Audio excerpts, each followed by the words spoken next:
Every result in your life, good or bad, can be traced back to a single root. And that root is philosophy, not strategy, not tactics, not luck, money, contacts, or circumstances. Philosophy, the quiet set of ideas that governs how you interpret the world, how you make decisions, and how you respond when things stand to go your way. It's the internal framework you live by, whether you're aware of it or not. And it determines far more than most people ever realize. You don't get in life what you want. You get in life what you are. And what you are is shaped by the philosophy you've adopted over time. Philosophy Xing Ti.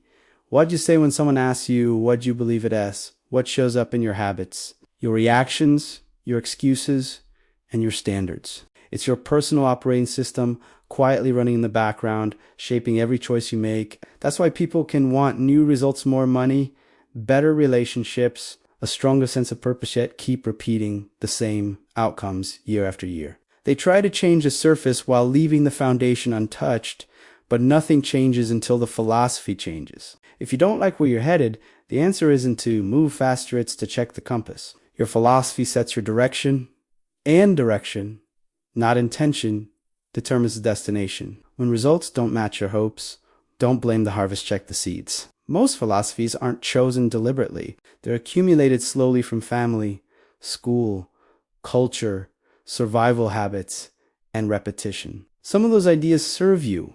Others quietly sabotage you. A losing philosophy often rests on excuses, blame, shortcuts, and victim thinking, always explaining why things couldn't work. Why timing wasn't right, why someone else was responsible. It searches for something for nothing. The reward without the discipline, the harvest without the planting. Over time, this way of thinking becomes familiar, even comfortable, and familiarity masquerades as truth. That's why awareness is the first step to change. You can't reset what you refuse to recognize.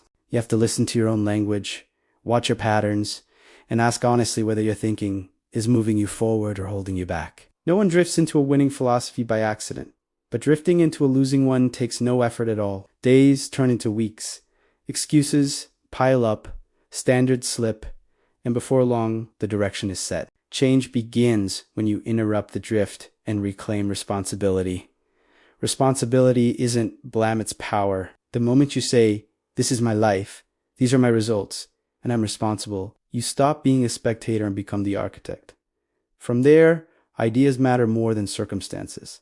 Ideas are seeds. Every idea you allow into your mind begins to work on you, shaping beliefs, habits, and outcomes. Bad ideas promise comfort, but poison the soil. Good ideas challenge you, stretch you, and expand what you believe is possible. If you want a different harvest, you must plant different seeds. That means changing your inputs, what you read, who you listen to, what conversations you allow, what you repeatedly think about. New philosophy requires new ideas, reinforced daily through study, reflection, and action. Study keeps your thinking sharp. Reflection turns information into wisdom. Action proves that the philosophy is real. A philosophy that stays in your head but never reaches your hands, never changes your life. Every day gives you chances to run the old program or install the new one to choose. Discipline over delay, ownership over excuse, growth over comfort. Repetition installs the new defaults. Over time, the new way of thinking becomes automatic. But philosophy must also be protected. Drift never announces itself. It creeps in through neglect, complacency, and shortcuts.